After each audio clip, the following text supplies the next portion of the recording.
మమ్మల్ని అందరినీ కూడా ఉత్తేజితుల్ని చేసి పెద్దలు కేసీఆర్ గారి నాయకత్వంలో 14 సంవత్సరాల పాటు జరిగిన ఉద్యమంలో గ్రామ గ్రామాన మారుమోగిన పాట జయ జయ హే తెలంగాణ రచయిత మా అందరికీ అత్యంత ఆప్తుడు అందశ్రీ గారు ఇవాళ ఉదయం అకాల మరణం చెందినారనే మాట మమ్మల్ని అందరినీ కూడా తీవ్ర దిగ్భ్రాంతికి తీవ్రమైన బాధకు గురిచేసింది.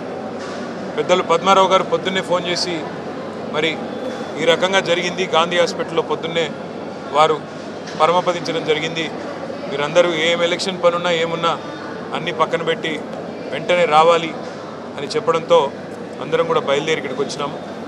ఇవాళ వారు లేని లోటు తప్పకుండా తెలంగాణ సాహిత్య రంగానికి, తెలంగాణ ఉద్యమకారులకు, తెలంగాణలోని ప్రతి ఒక్కరికి కూడా తీరని లోటు.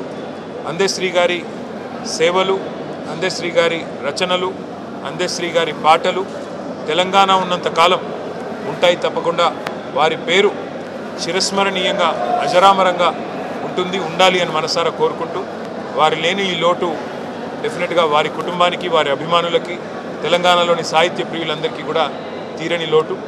వారి ఆత్మ శాంతించాలని వారి కుటుంబానికి, వారి బంధుమిత్రులకి, వారి అభిమానులకి ఆ భగవంతుడు మనోధైర్యాన్ని, నిబ్బరాన్ని ప్రసాదించాలని కోరుతూ వారికి హృదయపూర్వకంగా మా పార్టీ తరఫున శ్రద్ధాంజలి ఘటిస్తూ వారికి నివాళులు అర్పిస్తాం.